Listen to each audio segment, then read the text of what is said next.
on, guys? So I keep getting requests, make a used cars you should never buy part 5 video. So today I'm finally here to bring you guys part 5 of that series.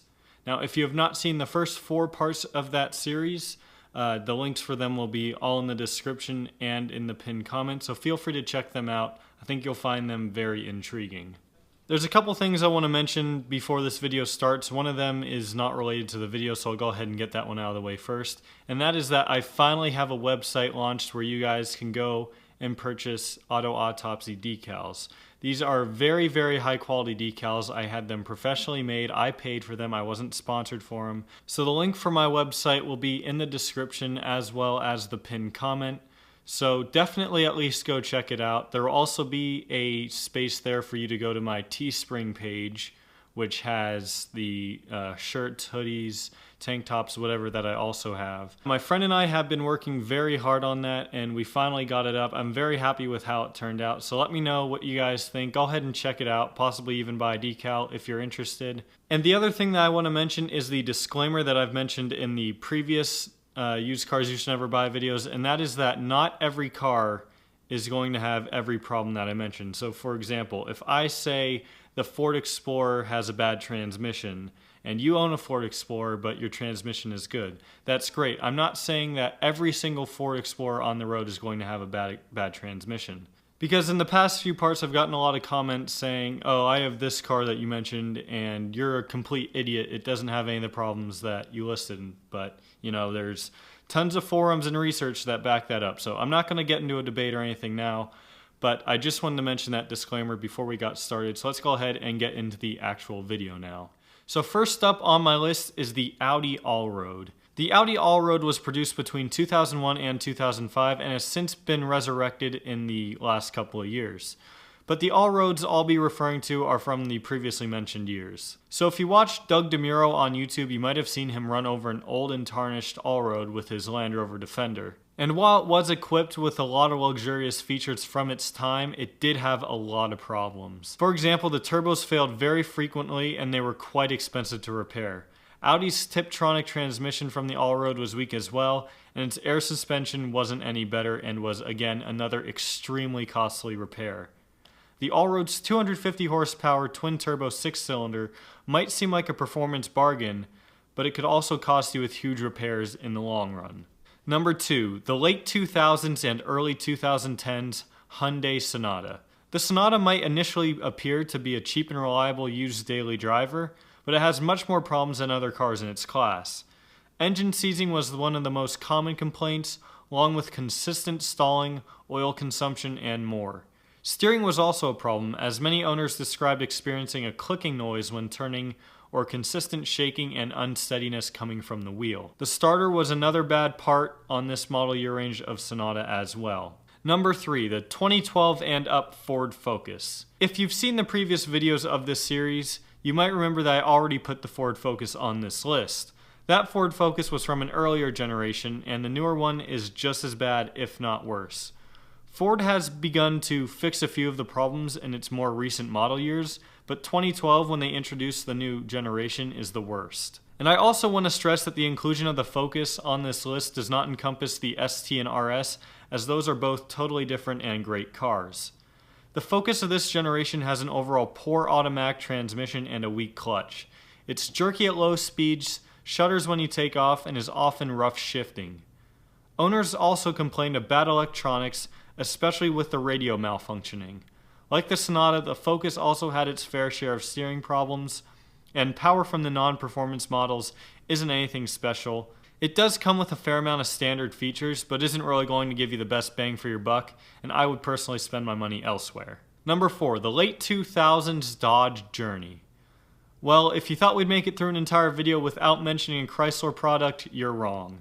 The Journey began its production in 2009 and has gotten more reliable over time, but still really isn't that great.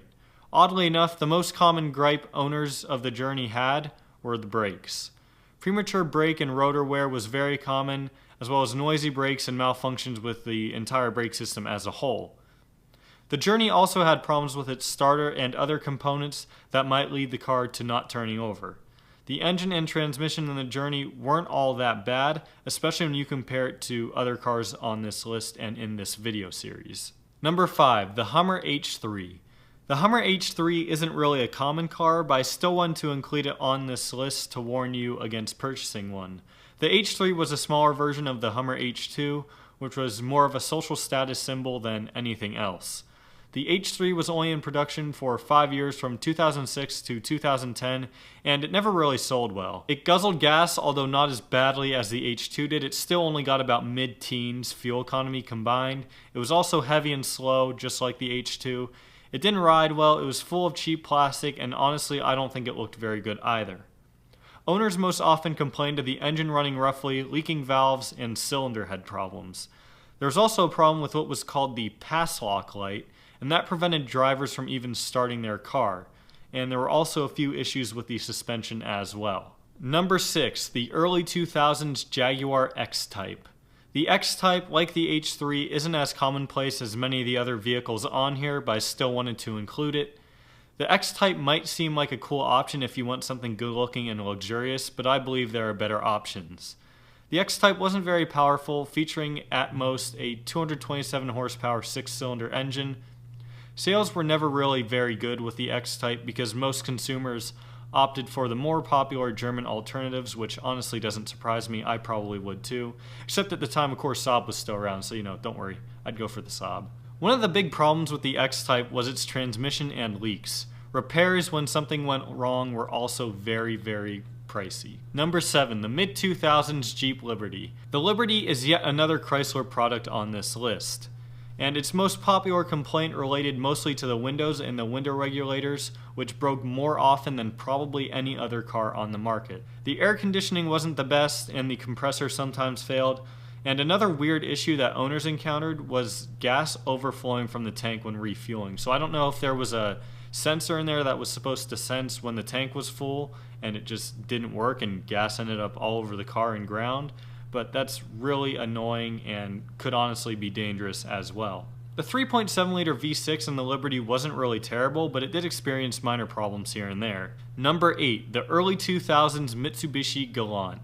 In the Galant's long 20 plus year production run, most model years of the car were actually pretty solid. However, I do want to point out a few problems with some of the models from the early 2000s. Some of the worst issues with the Galant related to the window regulators, similar to the previously mentioned Liberty. A faulty crankshaft sensor sometimes meant the engine would stall, and there was also problems with the exhaust, whether it be the catalytic converter needing to be replaced or a rattling heat shield. Number 9 on the list is the Buick LeSabre, and I feel like I'm pronouncing that wrong, so if I am, I apologize, but it's just a stupid name to begin with. The LeSabre is another car on this list with faulty power windows.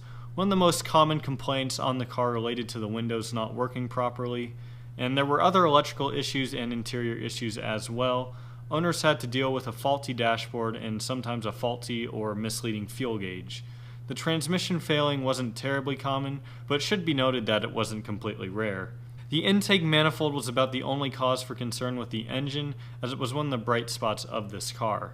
Number 10 is the 2014 and up Jeep Cherokee. I feel like Jeep's heads asked for a car with 6 lights on the front and an ugly front fascia, and the designers gave them this. It's not only an ugly car, but it's also one of the least reliable new-ish cars you can buy today. The transmission on the Cherokee rivals the Focus for spot as possibly the worst transmission in a new car today, and that's really saying a lot. I found countless complaints of owners saying their transmission shifted roughly, didn't go into gear, or failed completely, all at low miles. Because you gotta remember, these cars were first produced in 2014, so they are still new cars. They're all still under warranty, so that should not be happening. The engine is prone to stalling or shutting off while driving, and the dash tends to light up like a Christmas tree. The interior isn't much better, as the GPS system and radio were faulty. The Cherokee is a sure lemon in the making. So that's going to wrap up this video, guys. That's part 5 of used cars you should never buy.